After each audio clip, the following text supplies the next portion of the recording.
En lo alto de la Acrópolis, durante el gobierno de Pericles, el Partenón se alzaba como un testamento del estatus de Atenas, una superpotencia.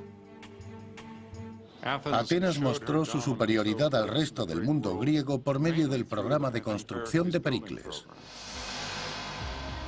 Sus planes no consistían solo en alardear ante el mundo.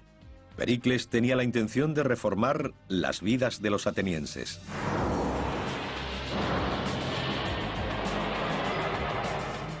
El centro de sus trabajos pasa de los santuarios religiosos a la ciudad. Como la Atenas actual, la antigua era un concurrido núcleo comercial. Y en el corazón se encontraba el ágora. El ágora era de gran importancia. Se trata de un mercado, un centro político y social, y constituye el centro de la ciudad en todos los aspectos. Actualmente el ágora yace en ruinas. En el pasado fue atacada por los invasores bárbaros y se construyó sobre ella. Está abandonada. Pero es posible recrear el aspecto que tuvo en la época de Pericles, cuando estos 120.000 metros cuadrados eran el centro de la civilización más avanzada sobre la Tierra. John Camp es una autoridad mundial en la construcción del ágora. Pasó más de 3 décadas intentando reconstruir su aspecto. En esta parcela había calles, templos, un mercado y la primera sede del Senado. El ágora en época de Pericles debía ser impresionante. Probablemente estaba lleno de estoas, que son grandes construcciones con columnatas en las que uno se resguardaba del sol o de la lluvia, dependiendo del tiempo. Y solían estar llenas de gente.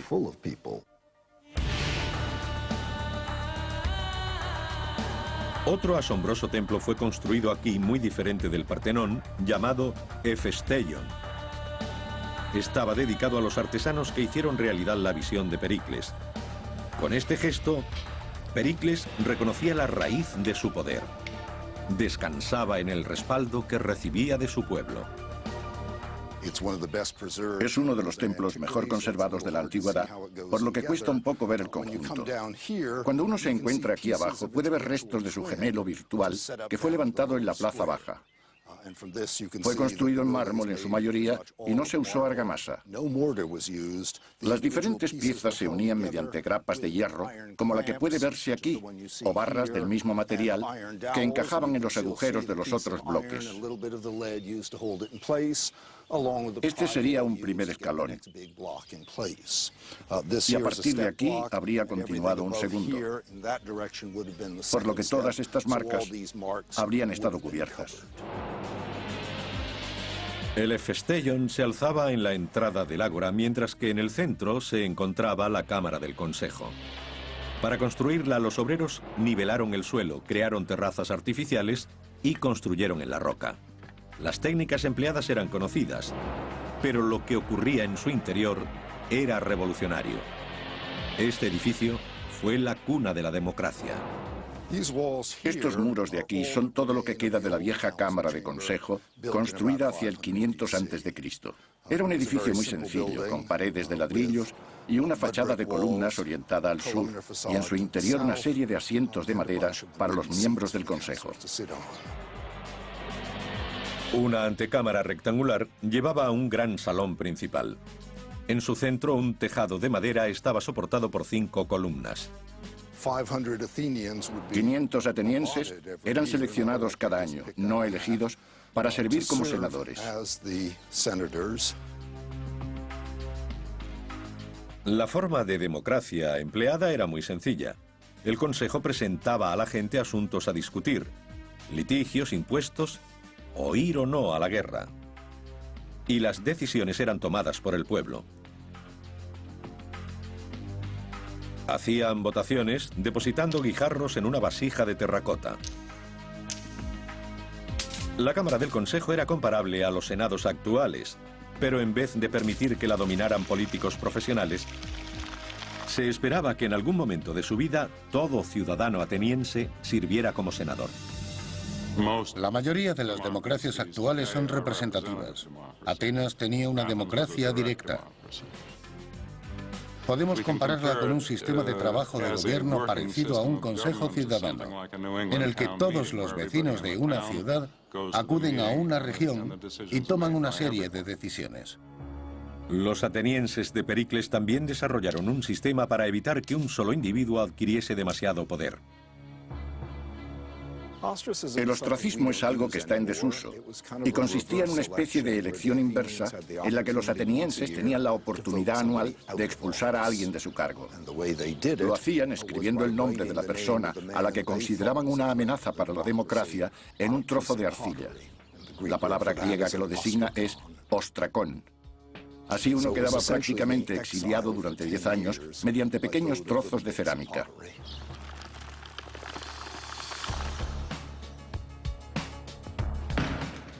Un político podía ser enormemente popular entre la gente y al día siguiente sus activos podían ser congelados y quedar expulsado del país durante 10 años. Es importante destacar que es un castigo al que Pericles nunca tuvo que hacer frente, a pesar de la política dominante que ejerció sobre Atenas durante más de 3 décadas. Su poder procedía del apoyo del pueblo.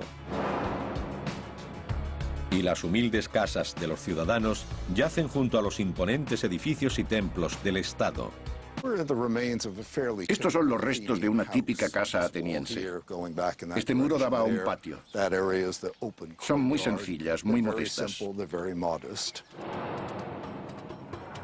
Los muros de estas casas estaban hechos de adobe o piedra, reforzados con madera y arcilla.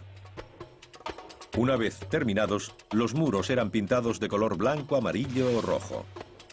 Los suelos eran de arcilla prensada, puede que formando un mosaico. Las casas eran construidas de cara al interior, a un patio central, y se esperaba que todo individuo conectara su casa al sistema de abastecimiento de agua de la ciudad. Cientos de años antes de los grandes proyectos de construcción de Roma, los atenienses de Pericles desarrollaron y construyeron un avanzado sistema de suministro de agua y alcantarillado. John Camp descubrió lo que quedaba de él bajo estas ruinas. El agua limpia era esencial para la ciudad, por supuesto.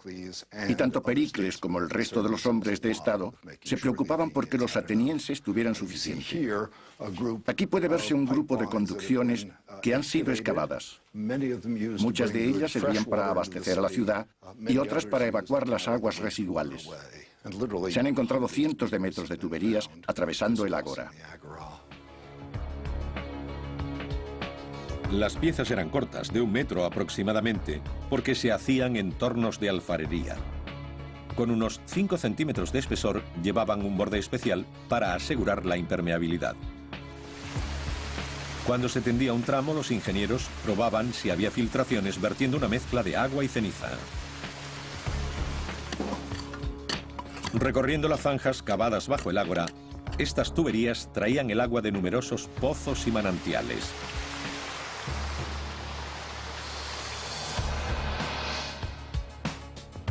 Uniendo todos estos elementos, los templos, las casas, el mercado, los edificios civiles y este innovador sistema de saneamiento, es fácil ver por qué Atenas era una ciudad modelo. Bajo el mandato de Pericles, Los estados del este del mundo griego fueron los que más captaron las influencias de los antiguos imperios. Y al mismo tiempo es lógico pensar en un alto índice de comercio, en Samos en concreto, donde al parecer se disfrutaba del comercio con Egipto y de un bienestar e interés por los productos de ese país, según los numerosos hallazgos realizados en esa ciudad. La plaza del mercado era el ágora, el corazón de la ciudad griega. Por la mañana era un frenético bullicio de comerciantes compitiendo por sacar el mejor precio a sus productos. Extranjeros buscando trabajo y esclavos comprando para sus señores. Llegada la tarde, el ágora se convertía en un lugar tranquilo, donde los ciudadanos de todas las edades se juntaban a charlar y chismorrear. Los filósofos tenían la oportunidad de exponer sus teorías frente a un público atento. Era el lugar del mercado. Era el centro de la actividad política y también era donde se encontraban los tribunales. Era un espacio muy ocupado, flanqueado de edificios, tiendas, mercadillos y de lugares simbólicos. El Tholos estaba allí.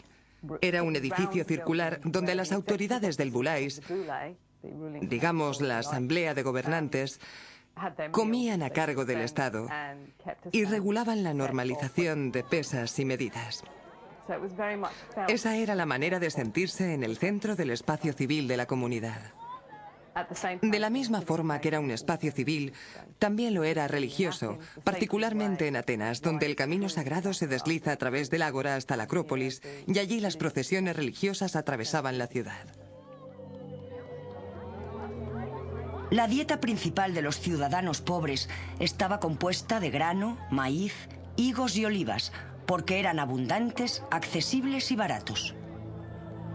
La carne era bastante escasa en las mesas de las clases bajas, pero no en las de los ricos y de la élite. Los griegos bebían vino y agua. El vino tenía una textura similar a la del puré y se le añadía agua para diluirlo y determinar su sabor. Los ciudadanos de Atenas disfrutaban de una vida social variada. La posición social dependía del número de esclavos que cada señor pudiera mantener. Incluso era extraño que un ciudadano pobre no tuviera uno.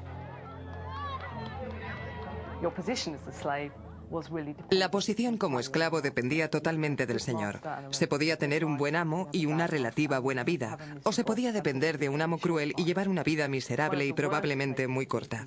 Uno de los peores destinos para un esclavo era trabajar en las minas de plata o en las de cualquiera de los minerales que se extraían de ellas. Tenemos muestras de la minería del Lórean en Ática, donde se puede observar lo estrechos, oscuros, interminables y peligrosos que eran sus túneles. Realmente, el que te enviaran a las minas era como una condena a muerte. Por otro lado, si vivías en una casa bastante confortable de la ciudad, podías disfrutar de una vida relativamente buena. Los esclavos son a menudo héroes cómicos de las comedias, por lo que había una cierta cantidad de ambivalencia en ellos. Algunos esclavos recibían educación, e incluso algunos de forma más concreta para poder educar a los niños. También se les enseñaba arte. Los atenienses, en concreto, pensaban que cualquier tipo de destreza o técnica no era la forma más conveniente de ganarse la vida a un ciudadano. Así que todos aquellos que se dedicaban a ello debían ser personas de clase inferior. Quizá personas no libres que vivían en la ciudad, o quizá algún esclavo. La ciudad de Atenas era una urbe populosa en cuyas calles angostas convivían casas pequeñas y pobres con edificios grandes y lujosos. Un conjunto de casas descubierto cerca de la Acrópolis nos sirve para realizar una reconstrucción hipotética de una de ellas, de finales de la época clásica. Sobre el plano, vemos que la disposición de las casas tiene una forma irregular, siendo la del medio mucho más grande, con 10 habitaciones en la planta baja y un amplio patio. El acceso a la vivienda se realizaba a través de un pequeño pasillo que desembocaba en el gran patio central, verdadero corazón de la casa, donde se situaba el altar para los sacrificios a los dioses familiares. Alrededor del patio se disponían las diferentes estancias. Al otro lado del patio hay una sala con pavimento de mosaico, probablemente para realizar recepciones. Esta estancia da acceso a una dependencia trasera de uso desconocido. Atravesando de nuevo el patio, llegamos al comedor de los hombres, el andrón o sala de banquetes. En esta sala los varones celebraban el simposio, un banquete privado muy popular en Atenas.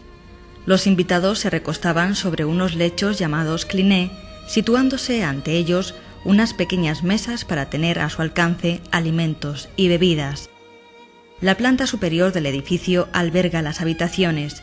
En este edificio, el gineceo, la parte de la casa reservada para la esposa, las hijas y las siervas, debía situarse en la parte superior. Las ventanas son escasas y pequeñas. El dormitorio principal, al igual que el resto de las habitaciones, tenía muy pocos muebles, cama y algunos taburetes y baúles. Los muros de la casa fueron hechos de adobe, apoyados en un zócalo de piedra. Los tejados, cubiertos de tejas de terracota, eran sustentados por viguería de madera. Desconocemos cuál fue el aspecto de las paredes, aunque muchas casas tenían sus muros enlucidos y pintados, generalmente en color rojo, el más popular, con un zócalo blanco.